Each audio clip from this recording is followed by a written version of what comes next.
నమస్తే, నేను Yashoda. Welcome to Pallavi TV. గంగలో మునిగితే చేసిన పాపాలు తొలగిపోతాయని దేశంలో కోట్లాది మంది భక్తులు నదుల్లో పుణ్య స్నానాలు చేస్తూ ఉంటారు. గోదావరి నుంచి గంగా వరకు దాదాపుగా అన్ని నదుల్లోనూ స్నానం ఆచరిస్తారు. రాజస్థాన్ లోని ఒక ఆలయంలో ఉన్న కుండలో స్నానం చేస్తే కూడా పాపాలు తొలగిపోతాయట. ఇక్కడ ప్రత్యేకత ఏంటంటే మీ పాపాలు తొలగిపోయాయి, పునీతులయ్యారని సర్టిఫికెట్ కూడా ఆలయం జారీ చేస్తుంది.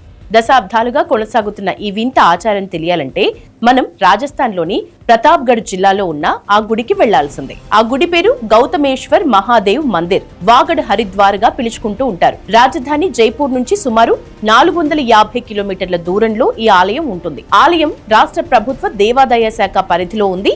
ఈ ఆలయంలో ఉన్న మందాకిని కుండలో స్నానం ఆచరించి పాపాలు తొలగించుకోవటానికి భక్తులు క్యూ కడుతూ ఉంటారు.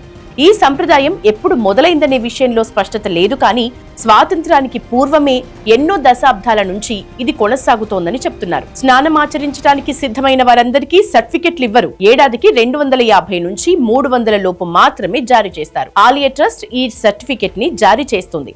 ఇందుకోసం భక్తులు ముందుగానే పేరు నమోదు చేసుకోవాల్సి ఉంటుంది. తెలిసి గాని తెలియకుండా గాని ఏదైనా పాపం చేసిన వారు, జంతువును చంపిన వారు, ఆ పాపం వల్ల సామాజిక బహిష్కరణకు గురైన వారు ఈ స్నానం చేయటానికి ఎక్కువగా ప్రయత్నిస్తారట. ఇలా చేయటం ద్వారా తాము పాప రహితులు అయ్యామని నిరూపించుకుంటారట. బహిష్కరణ వంటివి అమల్లో ఉంటే వాటిని రద్దు చేయాలని కోరటానికి కూడా ఈ సర్టిఫికెట్ ఒక రుజువుగా పనిచేస్తుందట.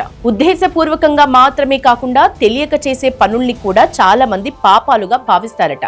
ఉదాహరణకు వ్యవసాయం చేసే క్రమంలో కీటకాలు చనిపోతూ ఉంటాయి, లేదంటే పక్షులు, ఇతర ప్రాణుల గుడ్లు నాశనమవుతూ ఉంటాయి. దీన్ని కూడా పాపంగా భావిస్తారట. ఇలాంటి దోషాలు కూడా తొలగిపోవాలని కోరుకునేవారు ఈ సర్టిఫికెట్ పొందాలని కోరుకుంటారట. ఇది ఒక శివాలయం. దండయాత్రలో భాగంగా ఈ ఆలయంపై మహమ్మద్ గజని దాడి చేశాడట. శివలింగాన్ని నాశనం చేయటానికి చూశాడట. అయితే ఆ సమయంలో గుడి లోపల నుంచి తేనెటీగలు బయటకొచ్చి వారిపై దాడి చేశాయట. దీంతో గజని ఈ ఆలయాన్ని పునర్నిర్మించాడట.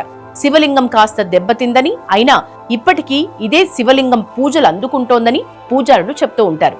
నిత్యం భక్తులు భారీగా సందర్శిస్తారని, సోమవారాల్లో ఈ సంఖ్య ఎక్కువగా ఉంటుందని అంటున్నారు. పాపం కడిగేసుకున్న వారికి అందించే సర్టిఫికెట్ లో ఏముందో తెలుసుకోవాలనే ఉత్సాహం అందరికీ ఉంటుంది. గ్రామ పంచాయతీ సభ్యులకు తెలియజేయున్నది ఏమనగా, ఈ వ్యక్తి శ్రీ గౌతమేశ్వర్ జీ వద్ద ఉన్న మందాకిని పాపం మోచని గంగా కుండలో పవిత్ర స్నానం ఆచరించారు.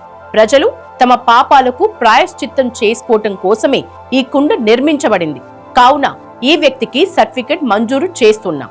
దయచేసి వీరిని తిరిగి మీ సమాజంలోకి చేరుకోవాల్సిందిగా కోరుతున్నాం అని ఉంటుందట. ఈ సర్టిఫికెట్ మీద రెవెన్యూ శాఖ అధికారి లేదా పట్వారీ సంతకం ఉంటుంది.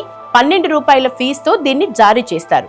పురాణాల ప్రకారం గౌతమ్ మహర్షి ఇక్కడి కుండలో స్నానం చేసిన తర్వాతే గోహత్య పాపం నుంచి విముక్తి పొందాడట.